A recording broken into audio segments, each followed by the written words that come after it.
नमस्कार दोस्तों, इस वीडियो में हम लोग जेटेट क्लास 6 to 8 सामाजिक विज्ञान भूगोल के अध्याय 2 वायुमंडल से संबंधित 100 महत्वपूर्ण प्रश्न पढ़ेंगे। इसमें सभी प्रश्न महत्वपूर्ण है, तो आइए इन प्रश्नों को देखते हैं। प्रश्न 1 है, पृथ्वी को चारों ओर से घेरे गैसीय आवरण को क्या कहते हैं? पृथ्वी को चारों ओर से घेरे गैसीय आवरण को वायुमंडल कहते हैं। यहाँ विकल्प सी सही है, वायुमंडल। प्रश्न 2, वायुमंडल में सर्वाधिक मात्रा में कौन सी गैस पाई जाती है? वायुमंडल में सर्वाधिक मात्रा में नाइट्रोजन गैस पाई जाती है, जो 78% है। यहाँ विकल्प बी सही है, नाइट्रोजन। प्रश्न 3, वायुमंडल में नाइट्रोजन की मात्रा लगभग कितनी है? वायुमंडल में नाइट्रोजन की मात्रा लगभग 78% है। विकल्प सी सही होगा, 78%। प्रश्न 4, वायुमंडल में ऑक्सीजन की मात्रा लगभग कितनी है? वायुमंडल में ऑक्सीजन की मात्रा लगभग 20.95% है, यानी लगभग 21%। यहाँ विकल्प ए सही होगा, 21%। प्रश्न 5, प्रकाश संश्लेषण के लिए आवश्यक गैस कौन सी है? प्रकाश संश्लेषण के लिए आवश्यक गैस कार्बन डाइऑक्साइड है। यहाँ विकल्प सी सही है, कार्बन डाइऑक्साइड। प्रश्न 6, ओजोन किस गैस का रूप है? ओजोन ऑक्सीजन का ही एक रूप है, जिसका अणुसूत्र O3 होता है। ऑक्सीजन में 2 परमाणु होते हैं और ओजोन में 3 परमाणु होते हैं। यह विकल्प बी सही है, ऑक्सीजन। प्रश्न 7, हरित गृह प्रभाव के लिए मुख्य रूप से कौन सी गैस उत्तरदायी है? हरित गृह प्रभाव के लिए मुख्य रूप से कार्बन डाइऑक्साइड उत्तरदायी है। यह विकल्प सी सही है, कार्बन डाइऑक्साइड। प्रश्न 8, वायुमंडल की सबसे निचली परत कौन सी है? वायुमंडल की सबसे निचली परत क्षोभ मंडल है। यह विकल्प सी सही होगा, क्षोभ मंडल। अब प्रश्न 9 देखिए, मौसम संबंधी घटनाएं किस परत में होती है? मौसम संबंधी सभी घटनाएं क्षोभ मंडल में होती है।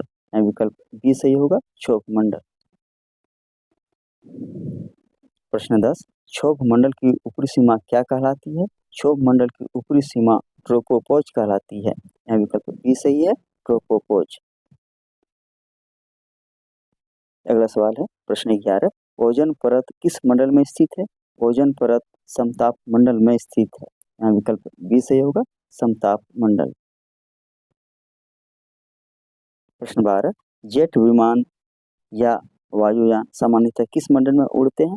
जेट विमान या वायुयान समताप मंडल में उड़ते हैं। विकल्प बी सही होगा, समताप मंडल।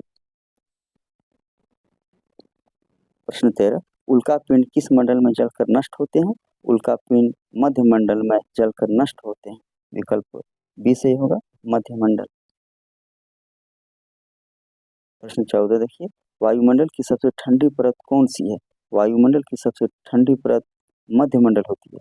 यहाँ विकल्प सी सही है, मध्य मंडल। प्रश्न 15, रेडियो तरंगों का परावर्तन किस मंडल से होता है? रेडियो तरंगों का परावर्तन आयन मंडल से होता है। यहाँ विकल्प सी सही होगा, आयन मंडल। प्रश्न 16, ध्रुवीय ज्योति जिसे अरोरा कहा जाता है किस मंडल में दिखाई देता है?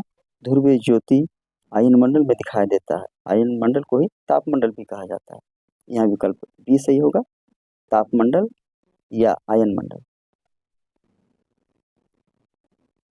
प्रश्न 17, वायुमंडल की सबसे ऊपरी परत कौन सी है? वायुमंडल की सबसे ऊपरी परत बहिर्मंडल है। विकल्प सी सही है, बहिर्मंडल। प्रश्न 18, सामान्यतः ताप ह्रास दर कितनी होती है? सामान्यतः ताप ह्रास दर 6.5 डिग्री सेल्सियस प्रति 1000 मीटर होती है। यानी दूसरी भाषा में यदि कहें तो 1 डिग्री सेल्सियस तापमान में कमी आती है जब 163 मीटर ऊंचाई होती है, तो यानी 163 मीटर की ऊंचाई पर 1 डिग्री सेल्सियस तापमान कम हो जाता है। यहाँ विकल्प सी सही होगा, 6.5 डिग्री सेल्सियस प्रति 1000 मीटर।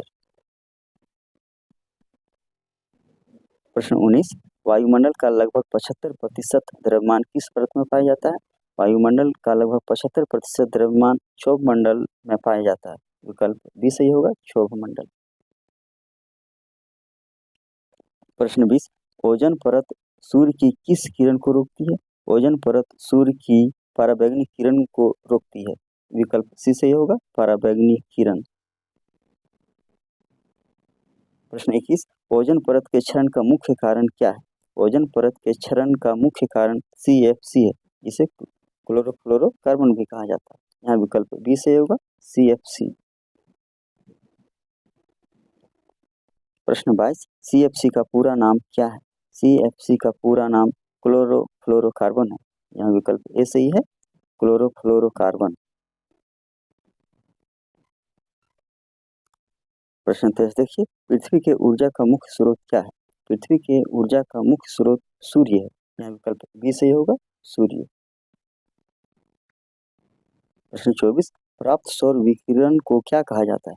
प्राप्त सौर विकिरण को इंसोलेशन कहा जाता है, यानी सूर्य से जो हमें विकिरण प्राप्त होता है उसे इंसोलेशन कहा जाता है। यहाँ विकल्प बी सही होगा, इंसोलेशन। प्रश्न 25, पृथ्वी पर अधिकतम सौर ऊर्जा कहाँ प्राप्त होती है? पृथ्वी पर अधिकतम सौर ऊर्जा विषुवत रेखा के आसपास प्राप्त होती है। विकल्प सी सही है, विषुवत रेखा के आसपास। प्रश्न 26, वायु दाब मापने का यंत्र क्या कहलाता है? वायु दाब मापने का यंत्र बैरोमीटर कहलाता है। यहाँ विकल्प सी सही होगा, बैरोमीटर। प्रश्न 27 देखिए, सामान्य वायु दाब कितना होता है? सामान्य वायु दाब 1013.25 मिलीबार होता है। विकल्प बी सही होगा, 1013.25 मिलीबार। प्रश्न 28, ऊंचाई बढ़ने पर वायु दाब का क्या होता है? ऊंचाई बढ़ने पर वायु दाब घटता है। यहाँ विकल्प बी सही है, घटता है। प्रश्न 29, वायु किस दिशा में बहती है? वायु उच्च दाब से निम्न दाब की ओर बहती है। यहाँ विकल्प बी सही होगा, उच्च दाब से निम्न दाब। प्रश्न 30, भूमध्य रेखा पर कौन सा दाब कटिबंध पाया जाता है? भूमध्य रेखा पर विषुवतीय निम्न दाब कटिबंध पाया जाता है। विकल्प बी सही होगा, विषुवतीय निम्न दाब कटिबंध। प्रश्न 31, 30 डिग्री अक्षांश पर कौन सा दाब कटिबंध पाया जाता है? 30 डिग्री अक्षांश पर उपोष्ण उच्च दाब पाया जाता है।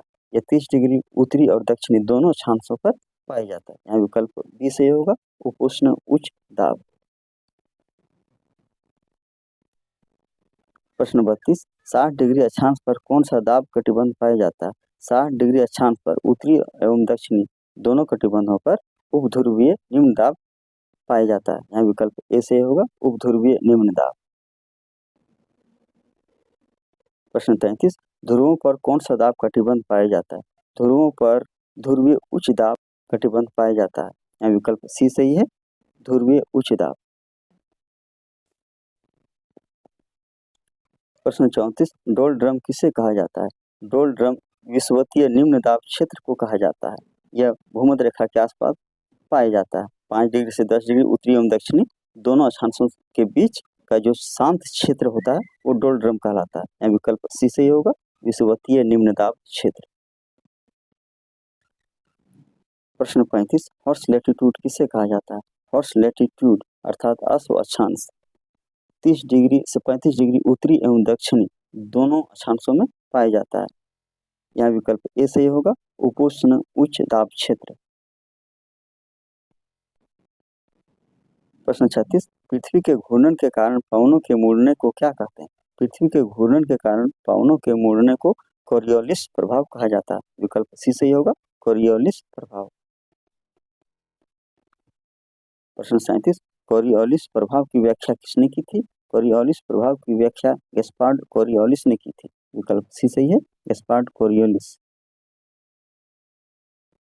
प्रश्न 38, फेरेल का नियम किससे संबंधित है? फेरेल का नियम पवनों की दिशा से संबंधित है। विकल्प सी सही है, पवनों की दिशा। प्रश्न 39, उत्तरी गोलार्ध में पवनें किस ओर मुड़ती है? उत्तरी गोलार्ध में पवनें दाहिनी ओर मुड़ती है। यहाँ विकल्प बी सही होगा, दाहिनी ओर। प्रश्न 40, दक्षिणी गोलार्ध में पवनें किस ओर मुड़ती है? दक्षिणी गोलार्ध में पवनें बाईं ओर मुड़ती है। यहाँ विकल्प बी सही है, बाईं ओर। प्रश्न 41, समान वायु दाब वाले स्थानों को मिलाने वाली रेखा क्या कहलाती है? समान वायु दाब वाले स्थानों को मिलाने वाली रेखा आइसोबार कहलाती है। यहाँ विकल्प ए सही होगा, आइसोबार। प्रश्न 42, समान तापमान वाले स्थानों को मिलाने वाली रेखा क्या कहलाती है? समान तापमान वाले स्थानों को मिलाने वाली रेखा आइसोथर्म कहलाती है। विकल्प सी सही होगा, आइसोथर्म। प्रश्न 43 देखिए, समान वर्षा वाले स्थानों को मिलाने वाली रेखा क्या कहलाती है? समान वर्षा वाले स्थानों को मिलाने वाली रेखा आइसोहाइट कहलाती है। विकल्प बी सही होगा, आइसोहाइट। प्रश्न 44, व्यापारिक पवनें कहाँ से कहाँ चलती है? व्यापारिक पवनें 30 डिग्री से विषुवत रेखा की ओर चलती है। 30 डिग्री उत्तरी अक्षांश से विषुवत रेखा की ओर जाती है ये पवनें, और 30 डिग्री दक्षिणी अक्षांश से विषुवत रेखा की ओर जाती है। तो यहाँ विकल्प बी सही होगा, 30 डिग्री से विषुवत रेखा की ओर।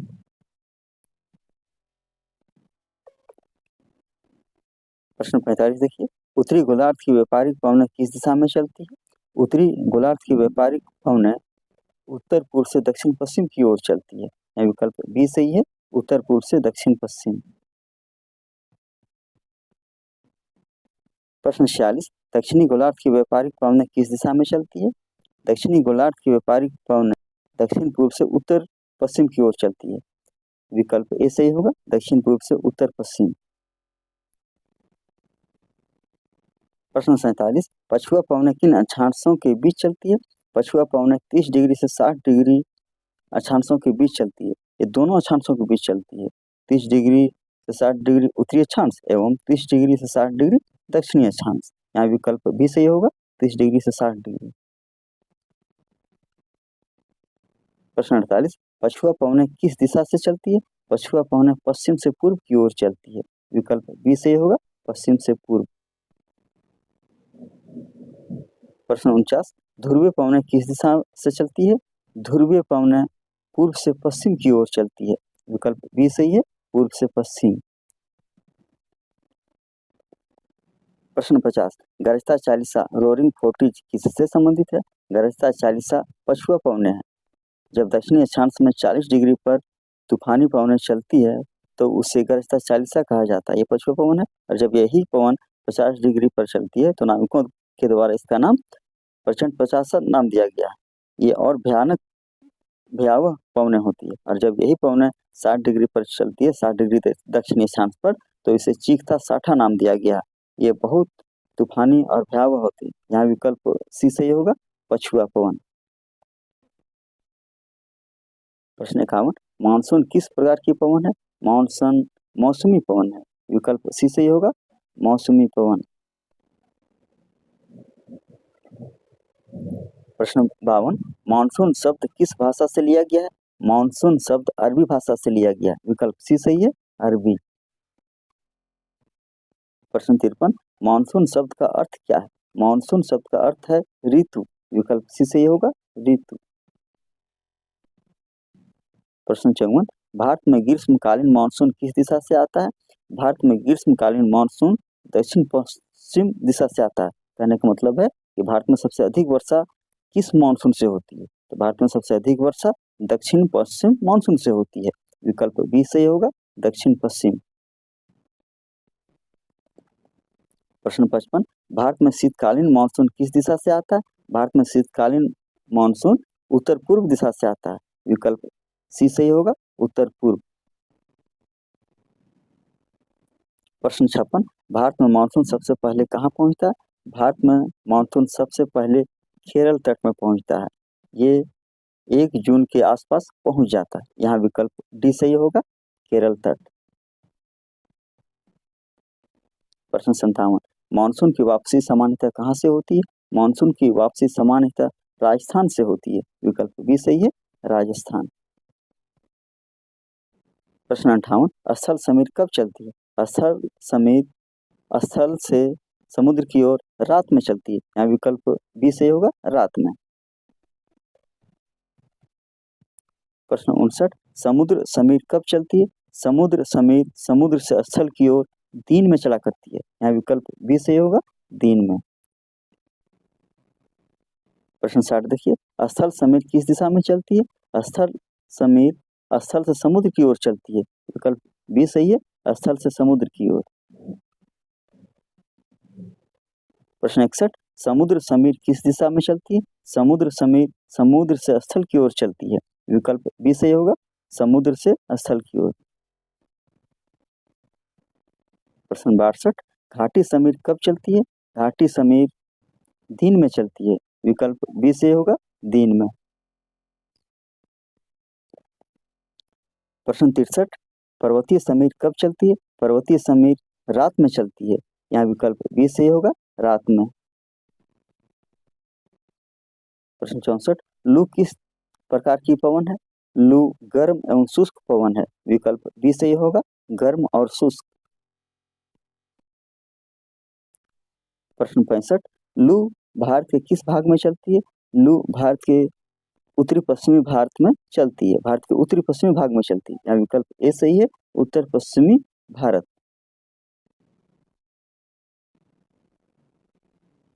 प्रश्न 66, चीनुक पवन कहाँ चलती है? चीनुक पवन रॉकी पर्वत के आसपास चलती है। विकल्प बी सही होगा, रॉकी पर्वत। प्रश्न 67, चीनुक पवन को किस नाम से जाना जाता है? या चीनुक को किस नाम से जाना जाता है?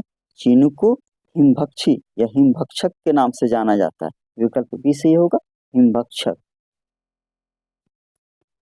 प्रश्न 68, फोन पवन कहाँ चलती है?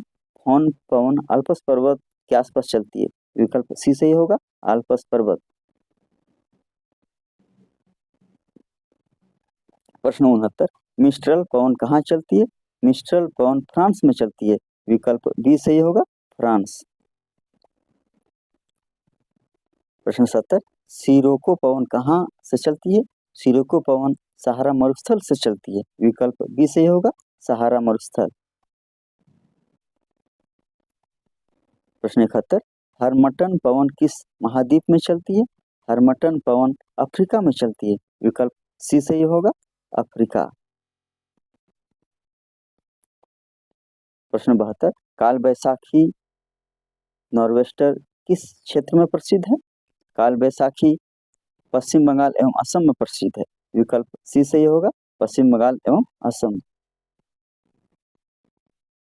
प्रश्न 73, टॉर्नेडो सबसे अधिक किस देश में आते हैं? टॉर्नेडो सबसे अधिक अमेरिका में आता है। विकल्प सी सही होगा, अमेरिका। प्रश्न 74, टाइफून किस महासागर क्षेत्र में आते हैं? टाइफून पश्चिमी प्रशांत महासागर क्षेत्र में आता है। विकल्प सी सही है, पश्चिमी प्रशांत महासागर। प्रश्न 75, हरिकेन मुख्यतः किस महासागर क्षेत्र में आते हैं? हरिकेन मुख्यतः अटलांटिक महासागर एवं कैरेबियन सागर में आता है। विकल्प ए सही है, अटलांटिक महासागर एवं कैरेबियन सागर। प्रश्न 76 देखिए, वायु में उपस्थित जलवाष्प की मात्रा को क्या कहते हैं? वायु में उपस्थित जलवाष्प की मात्रा को आर्द्रता कहते हैं। विकल्प बी सही है, आर्द्रता। प्रश्न 77, आर्द्रता मापने का यंत्र क्या कहलाता है? आर्द्रता मापने का यंत्र हाइग्रोमीटर कहलाता है। विकल्प सी सही होगा, हाइग्रोमीटर। प्रश्न 78, जल का वाष्प में बदलना क्या कहलाता है? जल का वाष्प में बदलना वाष्पीकरण कहलाता है। विकल्प बी सही होगा, वाष्पीकरण। प्रश्न 79, जलवाष्प का जल में बदलना क्या कहलाता है? जलवाष्प का जल में बदलना संघनन कहलाता है। यहाँ विकल्प बी सही है, संघनन। प्रश्न 80 देखिए, बादलों का निर्माण किस प्रक्रिया से होता है? बादलों का निर्माण संघनन द्वारा होता है। विकल्प बी सही होगा, संघनन।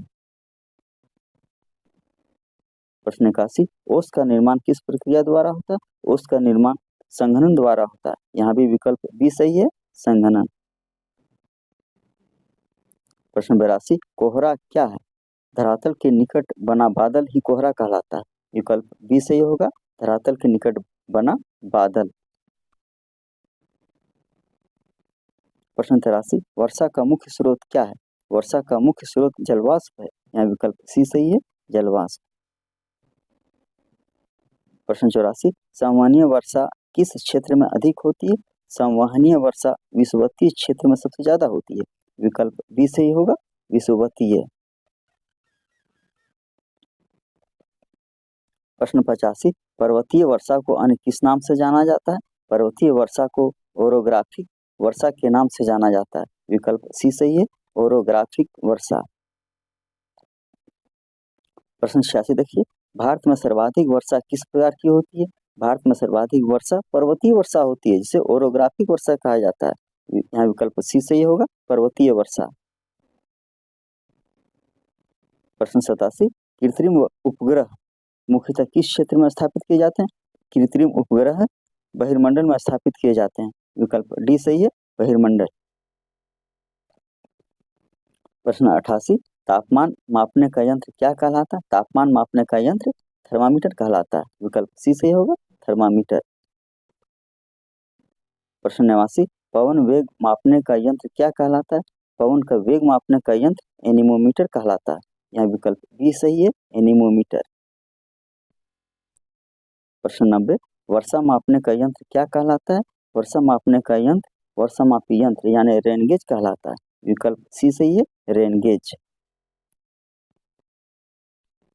प्रश्न 91, दिन प्रतिदिन की वायुमंडलीय दशा को क्या कहते हैं? दिन प्रतिदिन की वायुमंडलीय दशा को मौसम कहते हैं। विकल्प बी सही होगा, मौसम। प्रश्न 92, किसी स्थान की दीर्घकालिक मौसमीय दशा को क्या कहा जाता है? किसी स्थान की दीर्घकालिक मौसमीय दशा को जलवायु कहा जाता है। विकल्प सी सही है, जलवायु। प्रश्न 93, मौसम का अध्ययन करने वाले विज्ञान को क्या कहते हैं? मौसम का अध्ययन करने वाले विज्ञान को मौसम विज्ञान यानी मेटेरियोलॉजी कहा जाता है। विकल्प बी सही है, मेटेरियोलॉजी या मौसम विज्ञान।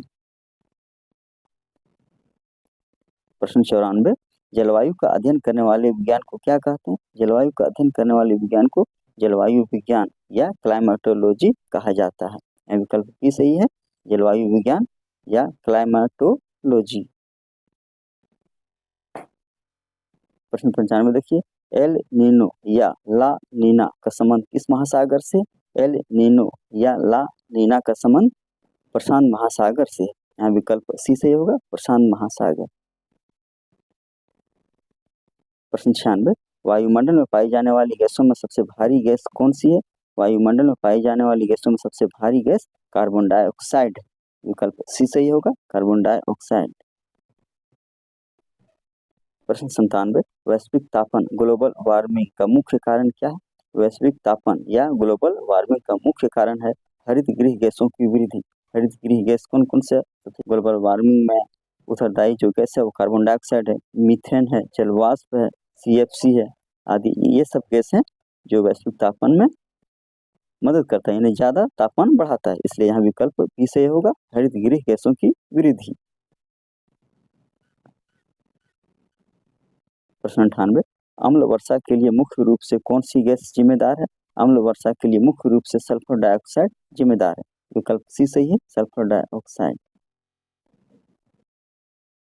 प्रश्न 99, पृथ्वी के ऊर्जा का मुख्य स्रोत क्या है? पृथ्वी के ऊर्जा का मुख्य स्रोत सूर्य है। विकल्प बी सही है, सूर्य। प्रश्न 100, ये अंतिम प्रश्न है, आकाश का रंग नीला दिखाई देता है, इसका क्या कारण है? यानी आकाश का रंग नीला क्यों दिखाई देता है? आकाश का रंग नीला प्रकाश के प्रकीर्णन के कारण दिखाई देता है। सूर्य के प्रकाश में 7 रंग होते हैं और नीला रंग का जो तरंग दैर्ध्य सबसे कम होता है, वेवलेंथ कम होता है, इसलिए ये प्रकीर्णित हो जाता है, इसलिए आकाश जो है नीला दिखाई देता है। यहाँ विकल्प सी सही होगा, प्रकाश का प्रकीर्णन।